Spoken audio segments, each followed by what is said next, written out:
Hey, let's do a little Carlton witch ramble, but we're not talking about Carlton in this video. I'm incredibly interested by the game that's happening tonight between Collingwood, the Aquarius energy team, and the Hawks, an Aries energy team. And why am I particularly interested in that? Well, I mean, one, it's going to be a fucking excellent game, right? But two, the energy today is wild. We are in a long void moon. We are moving toward an Aquarius full moon, and we are moving towards the 8-8 Lionsgate energy lineup. Okay. So this is a huge moment for both of these teams. So for the Collingwood team, this is going to be like a pop quiz with resulting reward or lesson about ego. And for the Hawks team, it is going to be about whether they are more than just someone who has the ego to start something, right?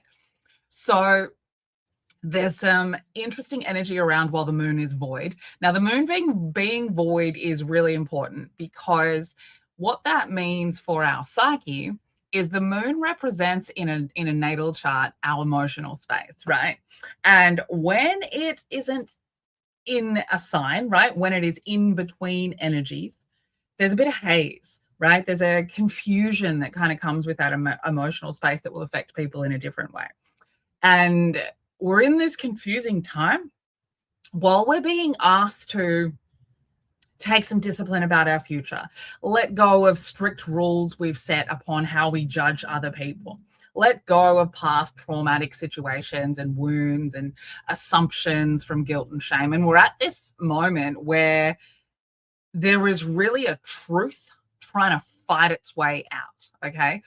And so the Aquarius full moon that we are having is going to be showing us what the lessons of the next 2 years are going to be, specifically what is likely to come to play in February next year. So when I look at the energy that's going to be around during the game, the moon is still going to be void. And we're going to be dealing with a really fuzzy energy of a Neptune retrograde meeting up with the void moon. So this is like huge when it comes to the AFL.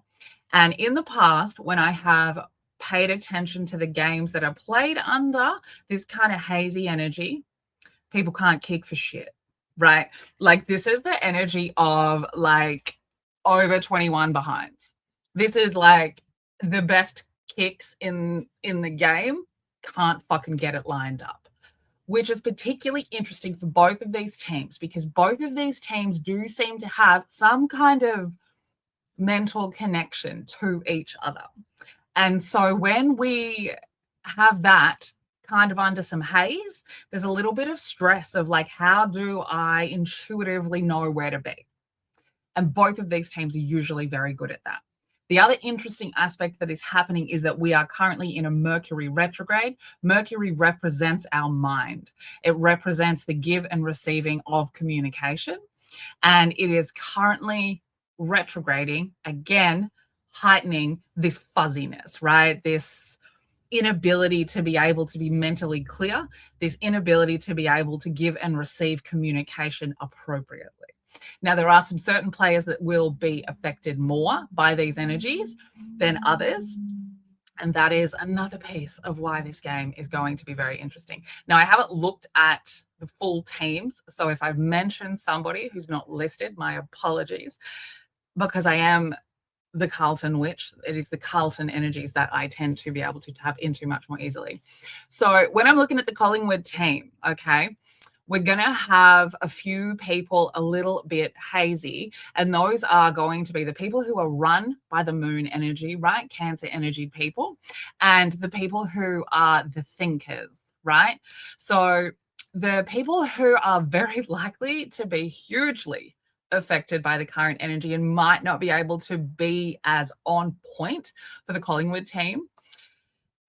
Now, Brody Majacek is potentially going to be a little bit wonky on like his fierceness, right? How he moves, how he does stuff. Okay. But then when we look at the Cancer energy people on the Collingwood team, a lot of them also have a lot of mind awareness that is going to be affected as well. Okay. So we've got Daniel McStay.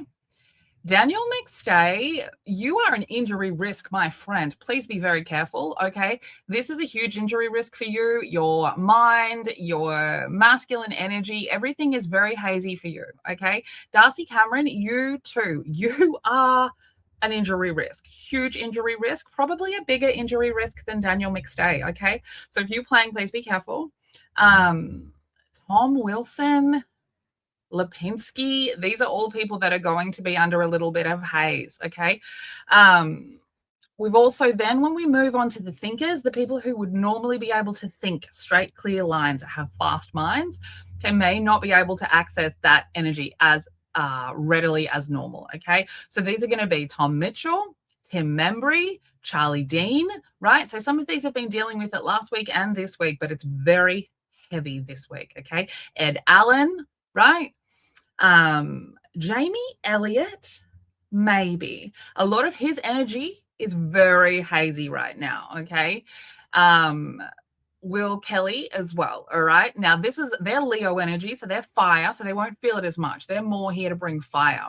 But Jamie Elliott in particular, because of where his Leo energy is and because of where his Virgo Gemini Mercury ruled energy is, the chance of not being very straight thinking, not being able to do anything in the way that the meticulous way that he normally would. Okay. So they're going to have some fucking struggles. Okay. So then when we go to the Hawks, and the Hawks are going to have a similar kind of problem because they have a number of these energies as well. Okay. So when I'm looking at the Hawks, okay, we've got Jarman Impey. You again, and I've said this in the past, you are an injury risk as well. Okay. Jacob Kaczynski. Sorry if I'm saying that wrong. You also huge injury risk. Okay, be careful. Then when we go, now you have a lot of Gemini energy across this team, and Gemini energy is ruled by Mercury, and it is all kinds of fucked right now. So Josh Weddle, Tom Mitchell, Will Day, and I think two of those aren't even playing, right? Probably because they got themselves all kinds of fucked up because their ruling planet is in retrograde. Okay. Who else? There's somebody else here as well. Okay, so then we look at, now they've got a few Leo energied people. Now the ones, Josh Ward and Carl Amon, you're not going to be in your right mind very much, okay? There's a lot. Dylan Moore as well could be a little bit hazy here. So they've both got a number of players that are going to be very individually affected, right? Scrimshaw, Battle, and Frost as well being affected. I forgot to look at the Virgos on the Collingwood team. So Collingwood, Hoskin Elliott, Taylor Adams, Maynard, and Jacob Ryan are all people who are very affected by the haziness of the energy. So they're going to be some big players in the Collingwood's energy. So firstly, the supporters have a huge part to play in this because this is a collective lesson about ego, okay? So the reaction of the collective energy for Collingwood, win or lose, will determine the outcome for their lessons of ego, okay? And if they do the right thing, their energy looks like it leads to the grand final, okay? But if they do the wrong thing, no, it doesn't, okay? But they're really going to have to lean into like the players that are the least affected, like Darcy Moore, okay? And Bobby Hill should be playing because he would be one that is least affected as well. Ned Long, if he's playing, he's really going to have to fucking step up. And then we're going to have to get these hard-working, down-to-earth Capricorn energies like Pendlebury, pretty unaffected, right?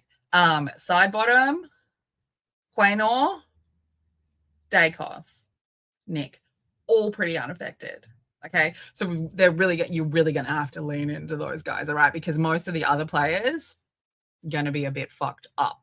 Okay, so on the Hawthorn team, the least messed around by this energy are Blake Hardwick, James Warple, Maybor Chow, Okay, they're going to have to do a lot of fucking work. Okay, Connor McDonald, if he's playing, you too, my friend, you're going to have to do a lot of work. Daniel Howe, Ginnivan, Josh Morris, Luke Brett. No, Luke Brett is a bit fucked up. So, like, a lot of the regular, fast moving, very precise kind of players are not going to be able to access that energy. So it's going to be a whole different type of game. And just for funsies, let's get some cards and see what it fucking looks like, huh? Let's see. I want the energy of Collingwood going into the game, please. You see? Fucking hazy, but ready to battle, right? Hazy, but ready to battle.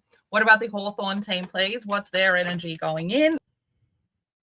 I mean, the Hawthorn energy is kind of moving chaos to peacefulness. This is not great. This is like some internal kind of emotional disruption. So, tower on the bottom as well. Not a good tower. The end of the game, Collingwood's energy. I mean, that's quite good. That's healing that's taken a long time. So in relation to their lesson about ego, again, tower in reverse, that's quite good. Okay, what about Hawthorn's energy at the end? I mean, that's seeing the results of ego, though. 2 of Cups, 3 of Pentacles on the bottom. So let's do this one for funsies. Let's get one number, higher or lower. Who will prevail? Let's say the first number out will be for Hawthorn. 10. And the second number out is for Collingwood. 6. Did come out in reverse though, so 9. But either way, that's less than 10. So these cards say that Hawthorn are going to win. So let's see how that plays out. If you gotta talk, you can meet me at the stage.